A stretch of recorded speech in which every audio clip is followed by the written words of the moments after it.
बिस्मिल्लाहिर्रहमानिर्रहीम अस्सलाम वालेकुम student welcome back to my YouTube channel KST learning.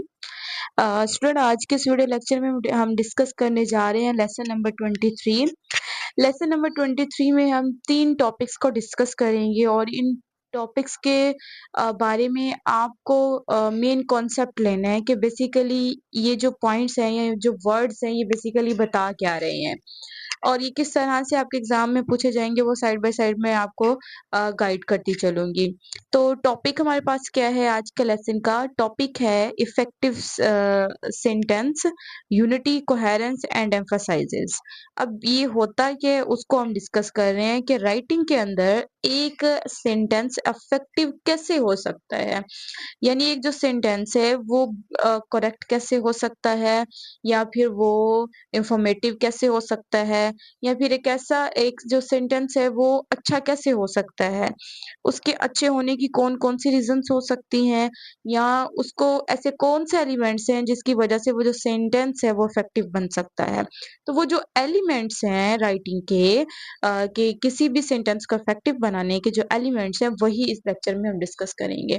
Student मैं आपको मेन चीज़ें यहाँ पर फर्स्टली बताऊँगी, मेन चीज़ें वही जो कि आपके पेपर में पूछी जाएँगी और जो आपके पेपर के लिए इम्पोर्टेंट नहीं है उनको हम स्किप कर देंगे। क्या कह रहे हैं आपके पास फर्स्ट क्वेश्चन क्या पूछा, what is it that makes sentence effective, कि एक सेंटेंस है उसको इफेक्टिव कौन सी चीजें बनाती हैं। तो यहाँ पर हमारे पास है देयर आर 3 एलिमेंट्स जो कि हमारे जो सेंटेंस है उसको इफेक्टिव बनाती हैं। वो 3 पॉइंट्स, वो 3 एलिमेंट्स कौन कौन से हैं हमारे पास स्टूडेंट्स? सबसे पहले आता है आपके पास यूनिटी। अगर आपके सेंटेंस के अंदर यूनिटी है तो वो आपका सेंटेंस इफेक्टिव होगा। नेक्स्ट पे आ जाता है कोहेरेंस। अगर आपके सेंटेंस में कोहेरेंस है तो फिर आपका सेंटेंस इफेक्टिव होगा। फिर आ जाता है एम्फसाइज। एम्फसाइज का बेसिकली मतलब होता है जोर डालना। तो थर्ड पॉइंट, ये 3 पॉइंट्स अगर आपकी सेंटेंस में होंगे तो आपका सेंटेंस इफेक्टिव होगा। अगर ये 3 पॉइंट्स आपके सेंटेंस में नहीं होंगे तो आपका सेंटेंस इफेक्टिव नहीं होगा। अच्छा जी, अब हम देखते हैं कि भाई यूनिटी क्या है। A good sentence hold should have unity, that is it must express one main idea. और वो क्या कह रहे हैं कि आपके पास जो सेंटेंस है उसके अंदर यूनिटी होनी चाहिए। अब यूनिटी से मुराद क्या है कि it must express one idea, कि आपका जो सेंटेंस है वो मस्ट एक्सप्रेस करे, यानी वो दिखाए या शो करे या बताए किसी एक आइडिया के बारे में। although a sentence may contain more than one fact, all the facts must relate to the main idea।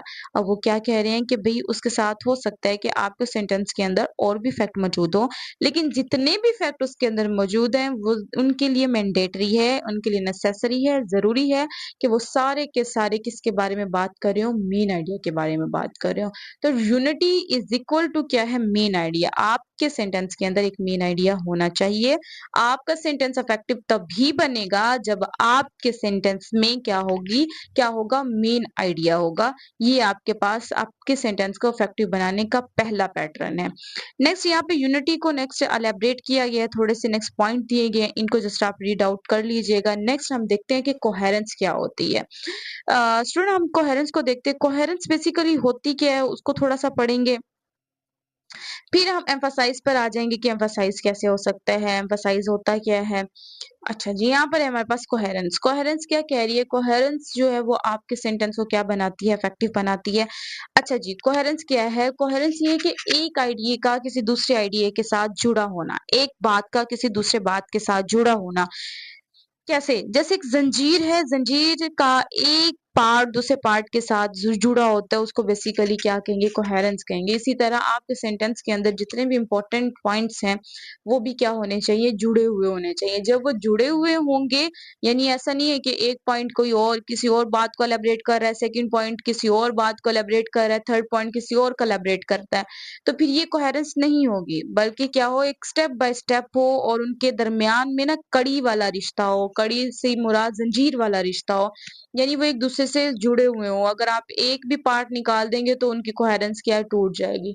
तो सेंटेंस के अंदर क्या होना चाहिए, कोहेरेंस होनी चाहिए। वो क्या कह रहे हैं यहाँ पर, by coherence we mean that the various parts of a sentence composition must follow one and other in order which makes the relationship clear, कि उनका एक दूसरे के साथ क्या होना चाहिए, एक रिलेशन होना चाहिए जो कि रिलेशनशिप को क्या करता है, क्लियर करता है। एक सेंटेंस की जो इफेक्टिवनेस है उसको वो प्रमोट करता है। कौन, कोहेरेंस प्रमोट करता है।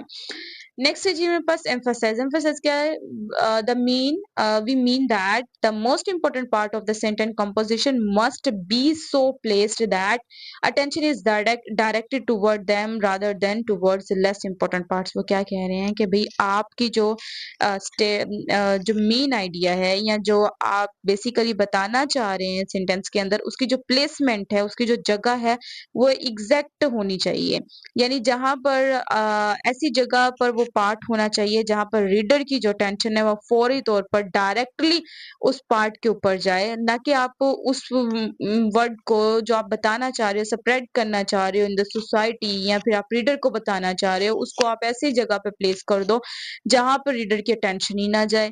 तो आपने अगर अपनी सेंटेंस को इफेक्टिव बनाना है तो उसके लिए आपने ये देखना है कि भाई मेरा ये वाला सेंटेंस है, इसमें ये इम्पोर्टेंट चीज है और इस इम्पोर्टेंट चीज की ये प्लेसमेंट होनी चाहिए। जब आप उस सेंटेंस की जो इम्पोर्टेंट चीज है उसकी एग्जैक्ट डायरेक्ट प्लेसमेंट पे उसको रख देंगे तो वो आपका सेंटेंस क्या बन जाएगा, इफेक्टिव बन जाएगा। अब स्टूडेंट इसमें पूछा क्या जाता है उसके हवाले से, एमसीक्यूज के हवाले से वो आपसे पूछ सकते हैं कि किसी भी सेंटेंस को इफेक्टिव बनाने की कितने एलिमेंट्स है। तो आपको पता होना चाहिए देयर आर 3 एलिमेंट्स। ओके, फिर नेक्स्ट पे पूछा जा सकता है कि यूनिटी से क्या मुराद है। एक सेंटेंस को इफेक्टिव बनाने के लिए यूनिटी जो है इम्पोर्टेंट है, तो यूनिटी से क्या मुराद है, तो वो मैंने आपको बता दिया यूनिटी से क्या मुराद है। कोहेरेंस का भी इसी तरह पूछा जा सकता है और एम्फसाइज का भी इसी तरह से पूछा जा सकता है। तो you have to be conscious about these 3 elements student, और आपको यही अच्छे से करने हैं। इस लेक्चर में आपके लिए यही चीजें इंपॉर्टेंट थी। होप सो कि स्टूडेंट आपको अच्छे से अंडरस्टैंड हुआ होगा। वीडियोस देखने के लिए चैनल को लाइक करें, शेयर करें एंड सब्सक्राइब करें। Thank you so much for watching my video. Allah Hafiz.